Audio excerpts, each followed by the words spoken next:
été là. Mais c'est le Père qui a donné son dernier mot sur la vie de Jacob avant qu'il quitte la maison de son père.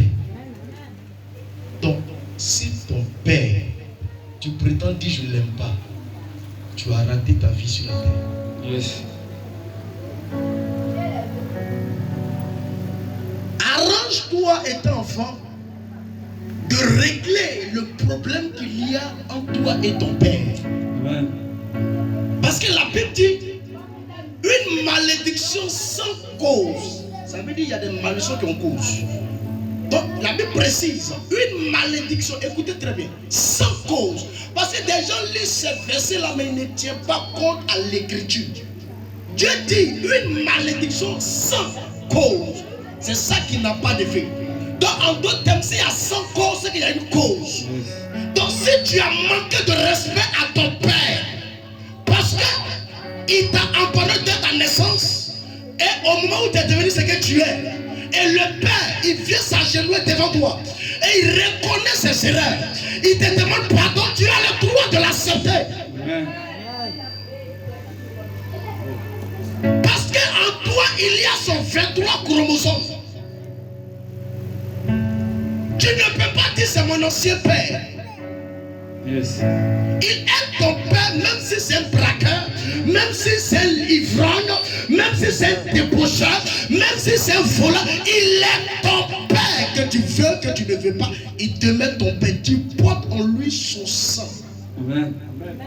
Tu as en lui sa paternité. Yes. On ne demandera jamais la vie de ta mère avant la vie de ton père.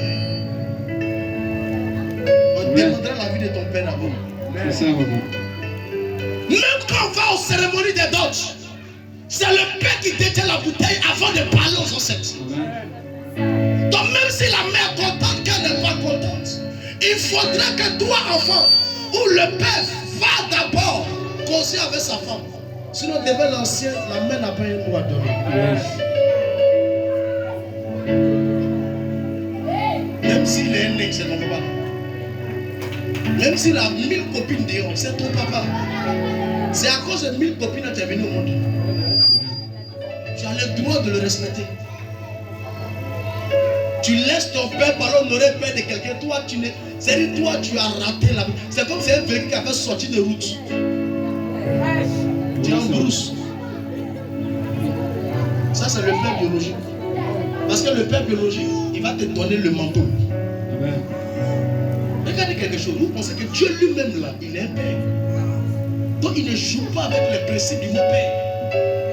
Tu ne peux pas laisser ton père et puis aller honorer un autre père et puis venir te prosterner devant Dieu pour dire Seigneur, pardonne-moi. Le Seigneur va dire mon frère, quitte devant moi. Toi, tu es rebelle. Parce que moi aussi, j'en ai engendré des fils. Donc, si ces fils se comportent envers moi comme ça, je n'ai pas aimé. Donc, imagine la douleur que je supporte. Le père va s'occuper de toi jusqu'à ce que tu deviendras ce que tu es. Et demain, tu le laisses. Tu t'honoreras le père de ta belle-mère, ou soit de ta femme, ou soit le père de, c'est pas un voyou du quartier que tu as mis. On ne fait pas ça. Honore d'abord ton père qui t'a mis au monde d'abord. La Bible dit enfant, honore tes parents. Honore ton père, c'est précis. Il dit quoi? Il dit, si un enfant se moque d'un père, le corbeau du taureau va le persécuter. Souvent, nous, on attire des malédictions sans s'en rendre compte. Non, c'est un vieux, il a quoi dit? Souvent, quand tu veux épouser une femme et que ton père te dit, lui, il faut le laisser. Où c'est la faut la laisser. Mon ami, il ne faut pas discuter. Il a son mot à donner dans ta vie. Parce que quand on parle de foyer, c'est 3 pieds. Il y a les parents, il y a Dieu, puis il y a toi. Donc, si les 3 foyers, que nos moments que je dépose la mamie dessus, il y a un qui est cassé. C'est-à-dire le foyer n'est plus équilibré. Ça va partir, arriver un moment beau, ça va tomber. Parce que même si tu veux forcer pour mettre une pierre, la pierre va chauffer. Lorsque le foyer ne pourra plus contenir, la pierre finira par se détruire. Et le foyer va s'ébrouiller.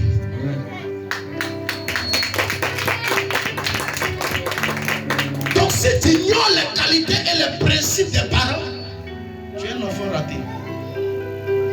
Tu es un enfant raté. Parce que la malédiction d'un père, quel que soit le temps, ça va t'arriver. Aujourd'hui, il y a beaucoup de personnes qui vivent sous la malédiction de leurs parents. Pas de leur mère, mais sur leur père. Parce que si le père il te regarde et qu'il imagine la souffrance. Il ne travaillait pas, il est en train de lutter. Soit il ne mange pas, il prend cet argent et il faut manger. Il prend cet argent qu'il doit manger, soit de s'habiller. Il prend, vous donne. Habillez-vous, lui il reste comme ça. Il est dans la maison enfermée. Comme ça, que comment il va faire que ses enfants deviennent quelqu'un? Et toi, demain, tu grandis. Tu te vas épouser une femme et tu n'honores pas ton père qui t'a mis au monde parce que c'est ton père. Parfois, même, tu quittes ta maison et tu l'envoies un courrier pour dire papa, j'avais plus à toi parce que j'ai pris ma maison. Mais attends, même si tu es devenu ce que tu es, avant de quitter la maison de ton père, tu dois réfléchir à quitter ta maison. Parce qu'il faudrait qu'il y ait un jour où tu vas devenir père. Donc il faudrait que tu vas dans l'aventure avec la bénédiction de ton père. Amen. Mais si tu as raté ce principe, c'est fini. Tu ne peux pas défendre sa fille. Yes. Une femme qui le fait, elle est en train de mal éduquer ses enfants. Une femme Amen. qui discute, elle voit sa fille ou son fils en train de discuter avec son mari. Elle doit défendre son mari. Elle ne doit pas porter garant devant sa fille. Sinon, elle éduque mal sa fille. Amen. Elle éduque mal son enfant. Ça va. Parce qu'il a discuté à ton mari, non? Demain, c'est toi qui va discuter.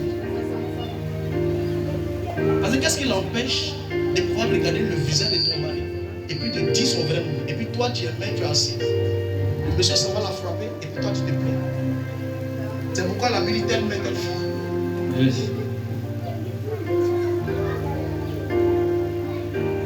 Donc si tu comprends ce principe, regardez, c'est pourquoi il y a toujours dit, Dieu affiche sur la vie d'une personne le caractère qu'il en a posé dans son passé. Ça le rattrape. Quel que soit le temps, ça va le rattraper. Tu ne peux pas voir ta fille ou soit ton fils en train de manquer de respect à ton mari, lui qui t'a mis dans ta maison. Il s'occupait de toi. Allez te prendre la main de tes parents. Venez te déposer chez lui à la maison.